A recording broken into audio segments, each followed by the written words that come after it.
Hi everyone, welcome back to my channel, Lenox Justifier of Innocence, created by Zeus and Demeter to save humanity. I am here as the character Josephine, and this is Mr. Betty the guard dog. Now before we get started, I did want to thank those of you who have been following along, and I hope that you're having an amazing weekend. For those of you who are new to this channel, this is a fantasy justice channel where superheroes and mythological gods unite in the fight to get justice for the innocent and save humanity, restoring the balance of good and evil. It is designed to allow you to listen like an audiobook or to watch and enjoy the images, the artwork, and dramatizations. Now, we are not actors, but we do try to portray in a way to give it a little bit of comic relief and assist your imagination throughout the story, like a picture book on the screen. This channel piggybacks off a book series titled Lenox Justifier of Innocence, which is available at all major booksellers. Some, if not all the topics, are sensitive in nature.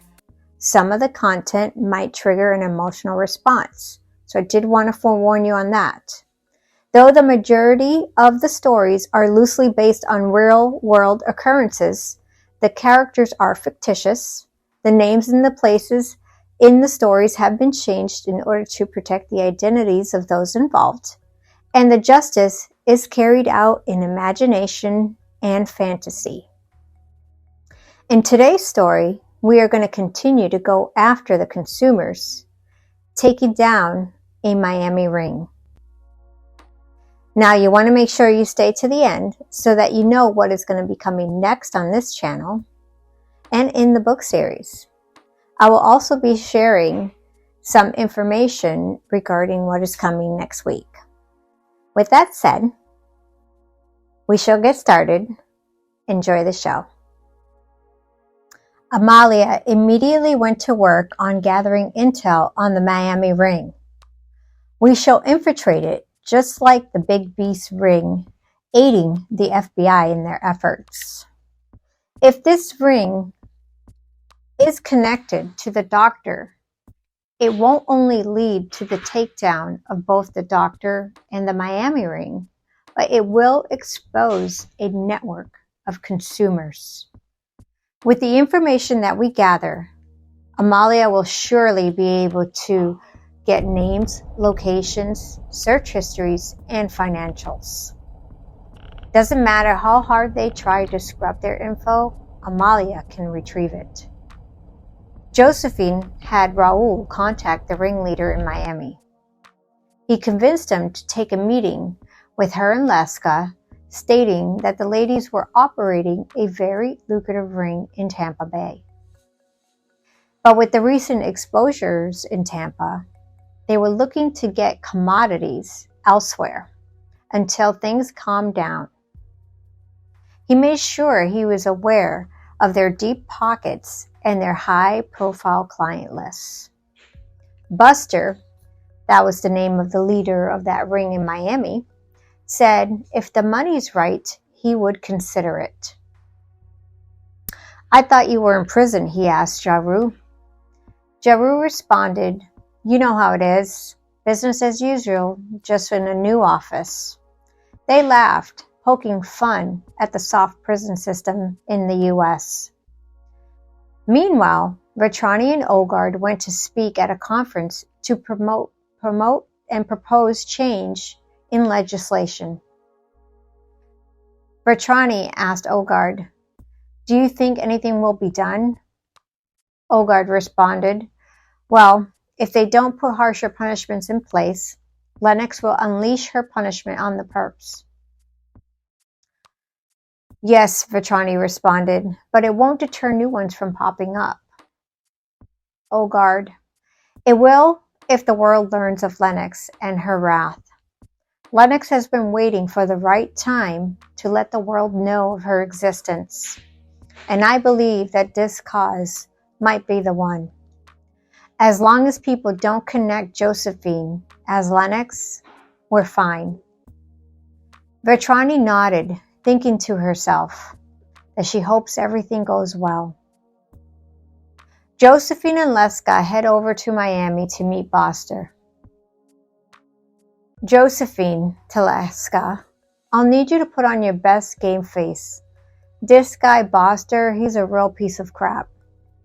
At all times, he has 15 females ranging in ages from kids to young adults under his control. Think of the end goal, Leska. Leska said she will do her best, and she'll just keep thinking about all the girls that she will save. How does he control them, he asked. Drugs? Josephine said that, amongst other things. He typically uses fear tactics, manipulation, and threats. He forces them into exotic clubs, video performances, and as escorts. He pays off small motel managers so that the little ones can have dates. And he uses them for his own disgusting personal needs. He also forces his ladies to have plastic surgery, and he starves them to fit his ideal image of how a woman should look. Leska was becoming blind with rage, so Josephine reminded her to keep her cool. Once we make a deal, the feds will take over, and we will get justice for all of his victims. We will save those women, take him down, securing his consumer list. I'm sure that that doctor is one of them, and we will take him down as well. Leska responded, Don't worry, I will put on my best act. He won't be able to resist my charm. I will keep him distracted while you find the list. Jaru said that these types of perps are old school. They keep written records or drives. If it's not at the motel, we'll get ourselves invited to his home and we will find it there. Leska responded, I can trick him into taking me out while you break into his home. That's too risky, Josephine said. Remember, you don't really have powers. Leska responded, No, I don't have powers, but I'm working on my fighting and my acting skills. If he catches on, I'll knock him out. Josephine smiled. Let's just see how it goes, she said. We'll call that Plan C. When they arrived in Miami, they were greeted by 2 security guards. They brought him to his room. He was exactly how they had pictured him. Overweight, slick back, thinning hair. Absolutely disgusting, with bulgy eyes. Welcome, ladies, he said. Wow, Jaru was right. You two are quite attractive. Thanks, they replied, with fake smiles. Leska played the flirt, while Josephine was all business. I am sure Jaru has informed you that we are in a bit of a pickle over in Tampa, and we need some of your best, let's say, merchandise. Our clients are used to prime specimens, clean, pretty, and young. Boster responded, Yes, but before we talk about that, let's get to know each other a little. I like to know who I'm doing business with. Josephine, really? I don't. I find the less you know, the better it is in case something goes down. You can't divulge any information on me if you don't know anything about me. Boster chuckled. Jaru told me about you. Straight to business, he said. He wasn't kidding. Lexa chimed in at that moment. Well, I don't mind getting to know more about you, she said with a seductive look. Just then, Josephine noticed a small face peeping around the other room. Can I use your restroom, she asked. He told her where it was, and so she took this opportunity to go snoop around. While Lexa kept them occupied, Josephine entered the room where the girl was peeking from. The girl pretended to be from housekeeping, and she excused herself. 16, 17 at most, Josephine thought to herself. While fighting the urge to become Lenox, she quickly scanned the room. She used her powers to see through all the drawers and the boxes in the closets, everywhere. Nothing. She scanned beneath the bed, looking underneath the mattress. And then she went into the restroom and looked around. She really needed to find it. I can't put Leska in that kind of danger. She could hear them laughing in the living room. Oh good, she thought. This buys me a couple more minutes. She ran the water and then flushed the toilet to pretend like she was using it. When she looked up, she noticed something in the exhaust fan. Well, look at that. A thumb drive and a little notebook. She quickly made a copy of the drive and took pictures of the notebook. It looked like codes. At first glance, it looked to be useless information, like bookies' betting records or something. She quickly left the bathroom, going back into the living room. Leska was sitting on the arm of the chair, his disgusting gaze looking up at her with admiration. Hopefully, the info that Josephine just found is what they need, and they won't have to deal with this monster much longer. Let's discuss some business, Josephine said. They began to discuss the dealings, and he told her he was willing to give up 10 girls at once. Josephine said that she needed to see them first to be sure that they were up to her and her client's standards. He agreed. He then mentioned the doctor. She wanted to know if he had heard of him. He had. He said he wondered where he was getting his girls from now. He used to purchase them from him in the past, but recently he had found out that the doctor was recruiting from his own practice and had formed a private group of local elites that purchased from him for a very hefty price.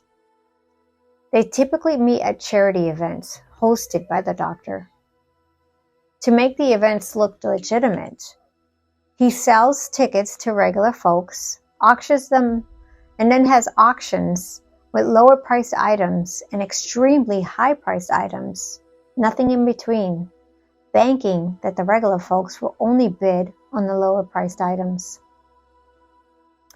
He then donates the ticket sales and the money from the lower priced auction items to make everything look like it's on the up and up.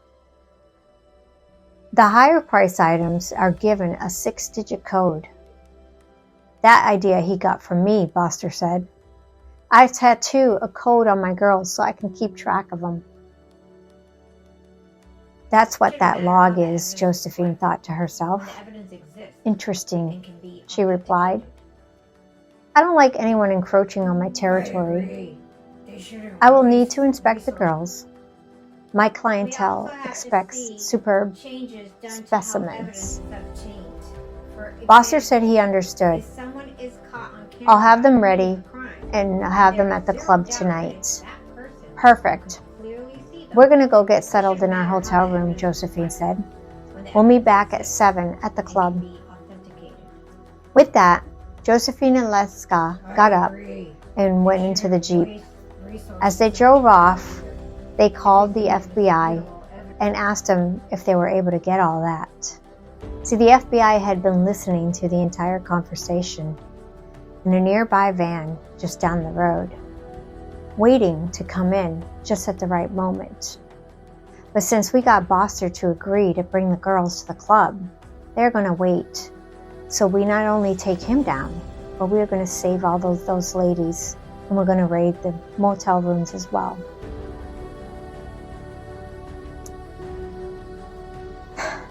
Well done, ladies, the FBI said. We're going to raid that club and put all of them under arrest. Well, we're going to book him on major charges to try to get them to reveal the client list, even if we have to cut a deal. Josephine told him to hold off on cutting a deal. I got some copies of the log and a thumb drive that he had stashed in the bathroom of that room. I'll send it over to Amalia to have her work on breaking it and analyzing it. And I'll forward you guys a copy as well. Great job, ladies, the FBI responded. We've been trying to get this guy for a while. It won't be much longer. Let's see what this info reveals. Josephine called Amalia next. We have some intel for you to dig up. I'll send it over. I'll get right on it, Amalia replied. Josephine looked over at Leska. Let's get these monsters. I agree. Leska nodded. Waste resources on trial either. If it's indisputable evidence.